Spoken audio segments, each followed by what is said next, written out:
Ayan guys, sasakay kami sa tram. Ayan ay mura na pamasahe. So pupunta kami sa Saiwan ho. Ayan guys.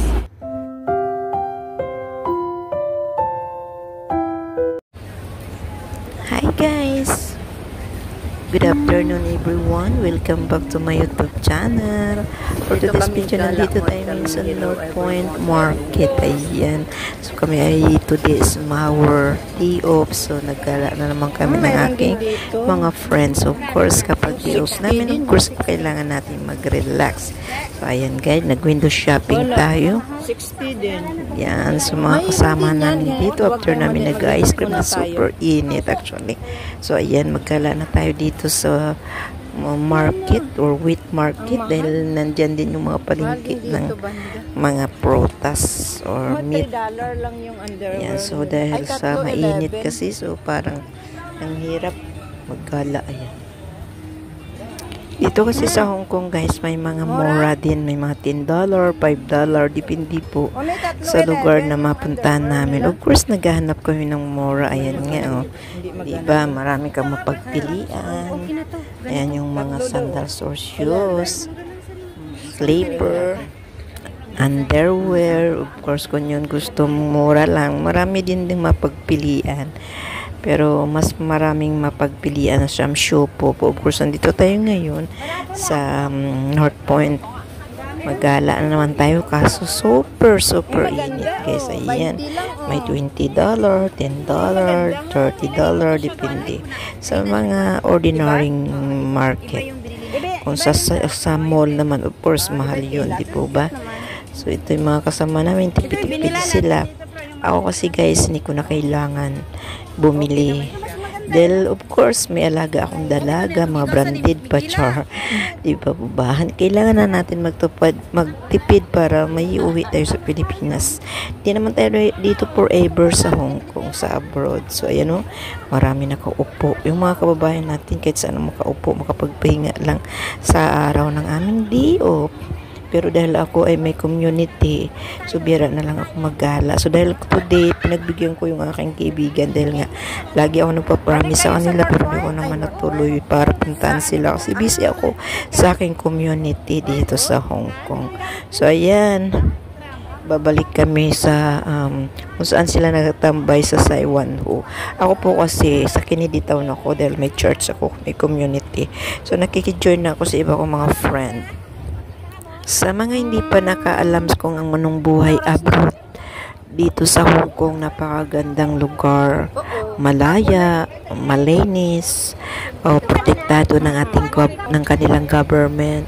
So enjoy talaga kami sa aming day off. Ayan guys, dahil papunta na kami sa sakayan ng tram dahil kami ay pabalik na sa doon kung saan sila nagtatambay kasi nakakahiga daw sila doon. Ayan, di ba, malaking daming relo. Dito kasi sa Hong Kong, kailangan mo magtipid kung gusto mo makapag-ipon. Marami kasing tukso. Of course, to hindi maggala, window shopping, gala dito, gala doon. So, kailangan natin magtipid. So, ayan. Meron namang mga sakaya na mura lang. Depende kung gusto mong bumili sa DMT or kung gusto mo naman na mag-road trip ka na lang, ay pwede naman yung tram. Super mura yan. Dulo to dulo. Kahit saan puntahan mo, mura lang, $3 lang. So, ayan, diba? So, ayan, tayo sasakay ng tram going back to Saiwan. Guys, so alam mo sa mga buhay namin dito. So, kung na-enjoy namin ang aming buhay dito.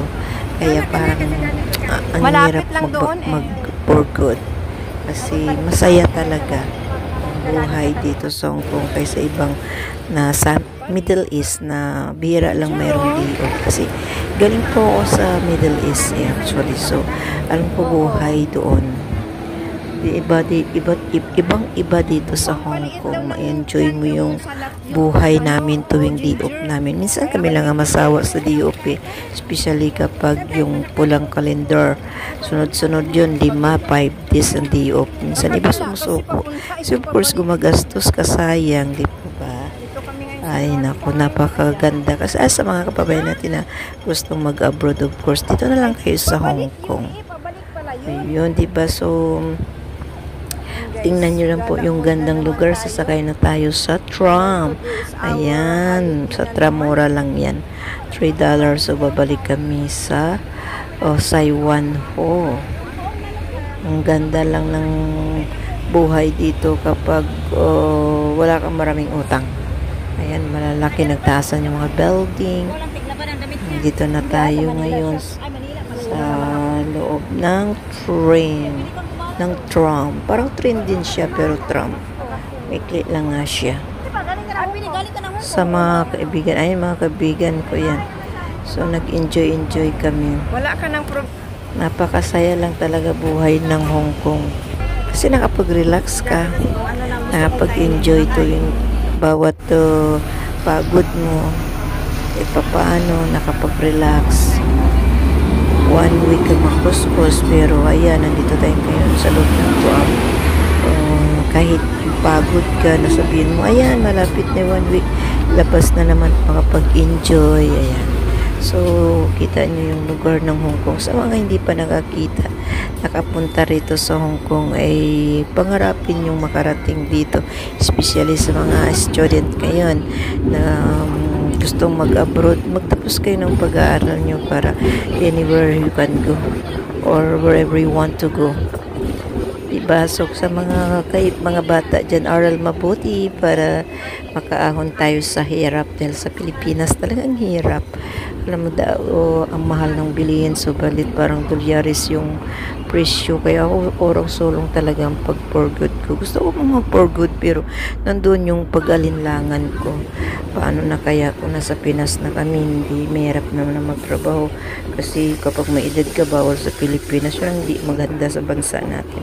Dito sa Hong Kong, kahit matanda na ugod-ugod na, gusto mo pa talaga magtrabaho, tanggap pa talaga, especially sa mga crew dito sa Hong Kong, sa mga restaurant, canteen, yun talaga mga senior na pero nag-aaral pa lang. So, tingnan nyo guys, ang ganda, nagtataasan yung building dito sa Hong Kong.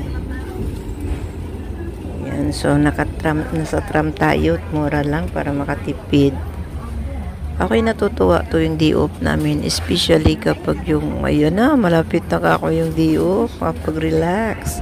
Pero of course, masaya ako sa aking kalagayan dito sa Hong Kong. Kampante sa buhay, walang inaalala, kundi maghintay ng sahod. Diba guys? So dito sa Hong Kong, nagtataasan talaga yung... So ayan guys, dito tayo sa Quarry Bay. Tingnan nyo yun ng lugar na kung saan dinadayo yung Monster Building. Dito na tayo ngayon sa Monster Building. Ayan, madaanan natin. Dito yung lugar ng Quarry Bay. Ang buhay namin dito nakaka-relax wherever you want to go na may go. Dahil malaya kami in 1 week. In 1 day, I mean. So, sa mga kabataan, mag-aral mabuti at mangarap. Walang imposible, sa bawat pangarap ay natutupad kung ikaw ay talag decided kung ano may mga pangarap mo sa buhay. So, ayan. So, nandito na tayo. Quarry Bay na tayo. Ayan ang mall yan. Shopping mall. Napakalaking mall dyan, guys. So, nakapunta na rin tayo. Meron nating vlog dyan sa loob. So, malapit na tayo sa Saiwan Ho. Ang buhay sa abroad ay maswerte lang. Meron namang maswerte, meron namang hindi sinwerte.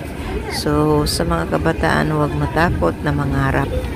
Although, nakikita nyo yung buhay namin sa abroad na may umuwi ng nakakalungkot, pero yung bawat isa ay meron tayong kanya-kanyang kapalaran.